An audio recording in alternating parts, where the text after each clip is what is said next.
Fissmann vysvetľuje elektrické vykurovanie. Elektrické vykurovacie systémy sa stávajú čoraz viac populárnejšími. Ako sa však z elektriny stane teplo a oplatí sa elektrické vykurovanie pre každého?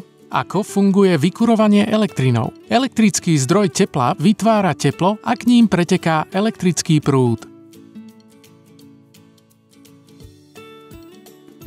Rozlišujeme dva druhy: priame a akumulačné vykurovanie. Pri priamom vykurovaní nie je potrebné predhrievanie. To zaistí rýchlo útulné teplo. Okrem konvektorov a elektrického podlahového vykurovania sem patria aj infračervené vykurovacie systémy. Infračervené vykurovanie poskytuje rovnaké teplo ako slnko. Infračervené žiarenie ohrieva okolité prostredie, steny a predmety. To vedie k príjemnej klíme v miestnosti. Pri akumulačnom vykurovaní akumulujú teplo šamotové dosky alebo prírodné kamene a priebežne ho odovzdávajú do miestnosti po celý deň. V zásade dá sa použiť na mnohých miestach.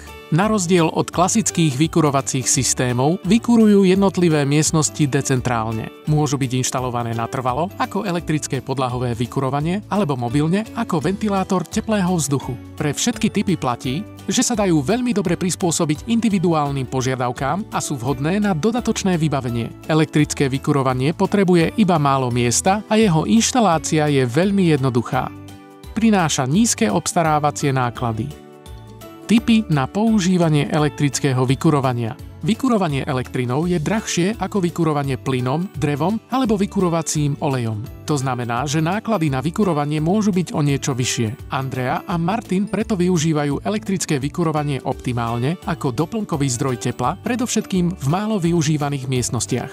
Elektrina sa vyrába v elektrárniach. Tepelné elektrárne sú najčastejšie na uhlie a vedú k horšej bilancii životného prostredia kvôli vysokej tvorbe CO2 a vznikajúcim emisiám škodlivín. Lepšia je elektrina z veterných a vodných elektrární. Andrea a Martin sa rozhodujú, či si majú vyrábať elektrinu sami pomocou solárnych panelov. Prídavné batérie zvyšujú účinnosť a nezávislosť. Ďalšie informácie a rady k elektrickému vykurovaniu nájdete na fissmann.sk.